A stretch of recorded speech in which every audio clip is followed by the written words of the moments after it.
Am I the a-hole for leaving my girlfriend stranded in another state for cheating? Went on a vacation with my girlfriend of 5 years down to Tennessee from Michigan on winter break. My girlfriend grew up in Tennessee until her family moved up to Michigan when she was 12. It was a big reason I had a crush on her when we were teens because I thought her accent was very cute. Her and I both go to the same college, and we met in middle school when I wouldn't stop bugging her in class. We drove down to Tennessee in my car and were planning to stay down there from the 2nd to the 7th. We have our classes begin again on the 10th. Anyways, we were having a great time. We visited a bunch of awesome sites in Tennessee, and she showed me the town her family lived in before she moved. We were staying in a hotel on the 5th, and while she was sleeping, I noticed some guy kept Snapchatting her. I was like, who even is this? So I took a photo of her arm saying, yeah, what's up? He replied saying he was thinking of her and asking when she was getting back. I messaged him saying the 10th and asked him what he wanted to do when she gets back. He said he had a few ideas and a winky face. I asked him for revealing photos to make sure he was definitely already doing stuff with her, and he sent them almost immediately and asked if he'd be seeing hers. I was so livid. I woke her up, freaking the heck out on her. She was shocked and denied it at first, but she eventually admitted they were talking but never hooked up. I told her we were done, and I started crying and freaking out. I told her I was gonna sleep in the car so we wouldn't get kicked out for a noise complaint, and I left the room. When I got in my car, after a good hour of thinking and ignoring her texts and calls, I decided, screw it, I'm going home. I didn't care about my suitcase or clothes. I just started driving home. I blocked my now ex's number and drove through the night. I woke up the next morning to my ex's mom calling me, freaking out about how I left her halfway across the country and how it didn't matter what she did. It's criminal negligence to leave a girl alone in that state. Well, her parents ended up driving all the way down to get her, and now my ex came up to my house today and told me they were going to try to file a criminal case against me and if not that, sue me for damages? I don't think I owed her a drive home. It's my car, my gas, and she cheated on me. Can I get in trouble from this? What I've read, it could be possible if I left her in a dangerous situation, but I left her in a hotel. Now for the top comments. She's an adult in a hotel. There was nothing criminal about you leaving her there. Her family and her are a-holes, and you leaving her lying cheating butt was deserved, not illegal. Don't worry about their empty threats. I'm worried she will embellish and cry domestic violence. Do you think she'd lie to the cops? Because I'm getting the vibe that she would. Talk to an attorney just in case. You left to avoid getting noisy. Wouldn't have occurred to you to hit her. According to Tennessee, this is how they define criminal negligence. Criminal negligence refers to a person who acts with criminal negligence with respect to the circumstances surrounding that person's conduct or the result of that conduct, when a person ought to be aware of a substantial and unjustifiable risk that the circumstances exist or the result will occur. The risk must be of such nature and degree that the failure to perceive it constitutes a gross deviation from the standard of care that an ordinary person would exercise under all the circumstances, as viewed from the accused person's standpoint. Not the a-hole. I would have done the same. Don't want to find out? Don't fool around. I believe this only applies to dependents, such as elderly and children and disabled. Even if it didn't, she was safe in a hotel. All he did was inconvenience her. If she's an adult, you're probably okay, especially since she came home unharmed and you didn't touch her. She did deserve it though. Don't take her back. Even if she isn't an adult, he is okay. He has no legal duty to her. This is just the mom Karen, upset over her cheating daughter. Next story. Am I the a-hole for telling my wife she isn't a single mother? Me, 31 male, and my wife, 28 female, have been married 7 years. We have 3 kids, 10, 7, and 4. For the last 6 years, I have been the sole income for our family. I work up to 60 hours a week, sometimes 7 days a week. Despite this, I still come home and do housework, like the cat boxes and cleaning the bathroom. My wife, on the other hand, does the dishes maybe once every other week and is supposed to be homeschooling the kids. I say she is supposed to be because I work second shift, so I leave at 4 p.m. and get home around 2 a.m. When I wake up at noon, she is always in bed next to me and the kids are playing the Switch in the next room. She says she does the schooling between 8 to 11 because she read that kids only need 3 hours when you're homeschooling, and she also doesn't do Mondays. When I go to work, she's usually at her TV playing video games, and the kids are still on the Switch. Anyway, I confronted her about the homeschooling and she got really angry. She said how dare I question her parenting, since I'm never home and she's basically a single mother. This isn't the first time she's called herself a single mom, as I've heard her say it in front of my parents and her mom. I told her she wasn't a single mom. I spend every moment I'm not at work or sleeping with them, and I work hard to provide because we are still financially struggling. She was going to get a job after the kids were all in school, but then decided to homeschool. I told her calling herself a single mom is insulting to mothers who are working and doing everything completely on their own. Well, now she's not talking to me and asked me if I wanted a divorce as she always does when we have an argument. Am I the a-hole, or am I right to tell to stop calling herself a single mom? Not the a-hole, but you need to get the kids tested and see what their education level is. Then put them in public or private school, have your wife get a job, and then both of you get some marriage counseling. Divorce should never be used as a threat unless they are prepared to follow through. Yes, get your kids into school. You're doing them a social and academic disservice by letting this go on. I'd say yes to the divorce too.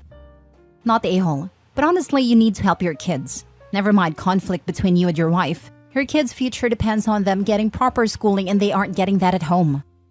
This is educational neglect, and you can get in real trouble for it. Please demand immediate change for the sake of your children. You could start by just having the kids evaluated.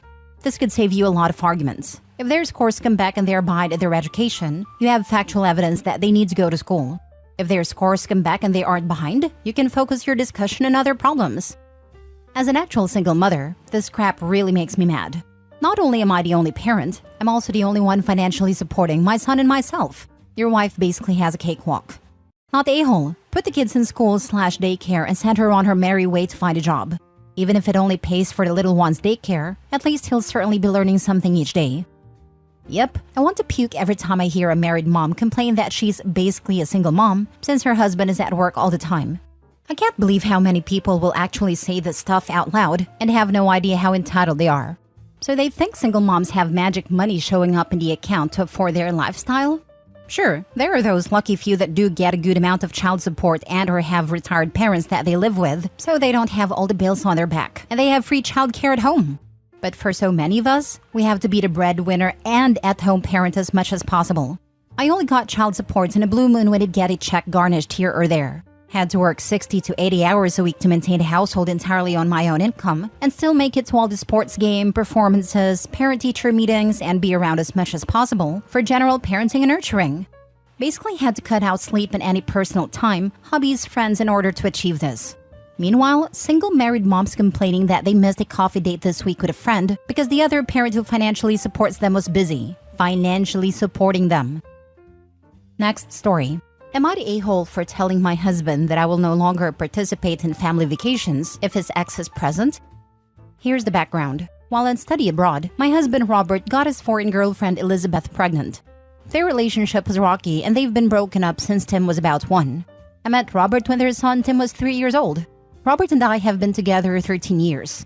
When I met Robert, he was upfront that Tim always comes first, and unfortunately is a package deal with Elizabeth until Tim is old enough for solo international travel. This was unfortunate because at that time Robert and Elizabeth hated each other. My parents-in-law have always paid for plane tickets for Elizabeth and Tim to visit. Elizabeth and Tim usually visit for 2 to 3 weeks every year. Robert always requested my presence for these visits to build a relationship with Tim and, at least the first few years, for moral support dealing with Elizabeth. Elizabeth has mostly been nice to me, although it's very superficial. We are not friends. She's fine with the in-laws because they're very nice people who just want a relationship with their grandson and would never jeopardize that access. Robert and Elizabeth's relationship gradually improved, and by the time Tim was 7, they were in friendly terms. Being required to spend 2 to 3 weeks every year staying in the same house as my husband's ex has always been at minimum uncomfortable for me, at times extremely difficult and painful. But I tolerated it without complaint, without fully expressing how hard it was, because I've felt that my main job here is to support Robert. I've been holding out for the goalpost Robert identified early on, that when Tim is old enough to travel alone, presumably Elizabeth will no longer come with. Well, that time has arrived. Tim is 16, traveled alone to visit last summer, and it was awesome. However, Elizabeth said she wants to come visit again this year, and continue doing so every other year, no end date stated. My parents-in-law will never stop paying for plane tickets, and never suggest Elizabeth not come. In fact, 2 years ago, prior to Tim's first solo trip, they assured Elizabeth that she is always welcome even after Tim is an adult, that she is family too. Statements/events like that have amounted to death by 1,000 cuts, in which have been experiencing serious depression surrounding Elizabeth's visits. I feel like that goalpost I was holding out for has vanished entirely. So, I told Robert that I will no longer be present for the full family vacations when Elizabeth comes. I will hang out for 1 or 2 weekends only. He knows I'm fully on board with vacations. That do not include Elizabeth though. He is hurt. Says my lack of presence shows everyone, including Tim, that I don't care. I say that a stepmother cannot form a relationship with a stepchild when the mother is present anyway. And these visits are causing me extreme emotional distress. So it's time I take care of myself. Because no one else is considering my emotions here. So Reddit, am I the a-hole? Now for the top comments. Where is she staying when she comes? With your in-laws? I just want to make sure you understand correctly. Instead of having your stepson come to visit and stay with you and your husband in your home, your in-laws hijack the trip by paying, which then forces you and your husband to go stay at his parents' house for 2 to 3 weeks in order to see his kid? Does your husband have any legal custody and does he pay child support? I feel like the child should be coming to visit and stay with you in your home at this point, but husband should be paying and arranging. Why are the grandparents doing this? This is a messed up custody situation, and it sounds like it is due to your husband relinquishing his parental control to his parents. Sounds like he's the a-hole. Let's combine where they stay. The in-laws have a big house, so they host for a couple weeks, which Elizabeth prefers because that area feels more like home to her as she spent the summer there. Then Elizabeth and Tim come stay at our home for a week. The grandparents pay for the trip because they can afford it, are generous people. And if they didn't buy the tickets, Elizabeth could never afford to visit, and thus Tim. Thus, they would have no relationship with their grandson. My husband would not be able to afford paying for both Elizabeth and Tim to visit. At this point, however, we could buy Tim's ticket, which I would be fine with. There's no possibility for legal custody given to 2 different countries. My husband has sent her money every month since Tim was born though. Would your husband be willing to pay for a ticket for just him? If so, then plan his next trip, without Elizabeth, in advance, and have your husband tell his parents that you two are hosting Tim this time. If they're truly kind and generous people, then they will accept that their son wants to be in charge of his relationship with his son now. If they are secretly people who like to be in control and or trying to get their son and ex back together, then they will show their true colors. If your in-laws insist on hosting a second visit for Tim, then let them do that. But that's their vacation, and you don't need to be part of it. And Elizabeth can stay with them. Stop hosting her in your house. Not a-hole. He laid out the boundaries on this at the very beginning and you abided by it. Everyone has a limit, and if you've reached yours, then you've reached it. You've respected everyone's feelings, and now they need to respect yours. Last story. Am I the a-hole for telling my wife if she converts to Islam, I'm divorcing her? Been married 4 years and together for 7. Love my wife with all my heart. We started dating back in high school and have been inseparable since. Back when we were first started dating, she was a Christian. I am an atheist and not super thrilled about religion in general. Well, she ended up falling out of Christianity after a couple years of dating and has gone with the agnostic label since. The last handful of months though, she seemed to be interested in Islam.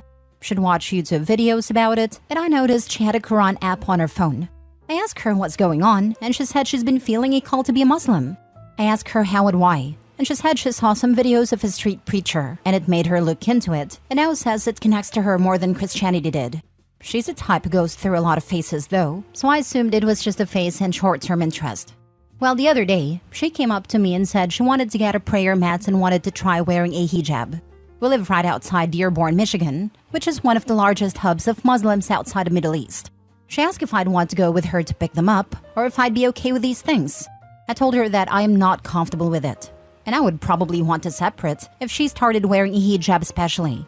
She got pretty sad I said that and asked why, and I told her I am not interested in being with someone who is religious, especially not someone who is visibly religious to the point they won't show their hair. She said she understands why I might not like it, but threatening to divorce over it means I don't love her. I do love her, but I'm not willing to become part of the Muslim community, or to be with a woman who wears a hijab, or someone who would have to start eating halal and stop and pray multiple times a day. Christianity was okay because she wasn't overtly religious and was already wading in it by the time we started dating. She says she doesn't know what she wants to pursue, but is really upset that I'd leave her if she chose to fully convert to Islam. Not the a-hole. If she changes what the relationship is about, then the relationship has changed and there are consequences for that.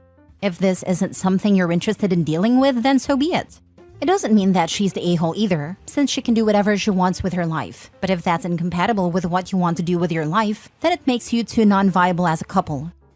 Not the a-hole. Changing your belief system is a big deal. Not the a-hole. People get divorced for all kinds of reasons. If she changes from the person you married to a different person, you don't have to stay married. If she converts to Islam, she'd probably be happier married to a Muslim anyway. If she converts and OP doesn't, they're automatically divorced according to Islam. The tenets of her new religion nullify any marriage between a Muslim and a non-Muslim, or a non-practicing whatevers. Not the a-hole. She is making a radical change in her life which will affect you. If she's going to full hijab right from the start, she will probably get into all the other things too. No alcohol, no pork, no talking with other males, bringing up children as Muslims, etc. This is big, and you absolutely have the right to say no.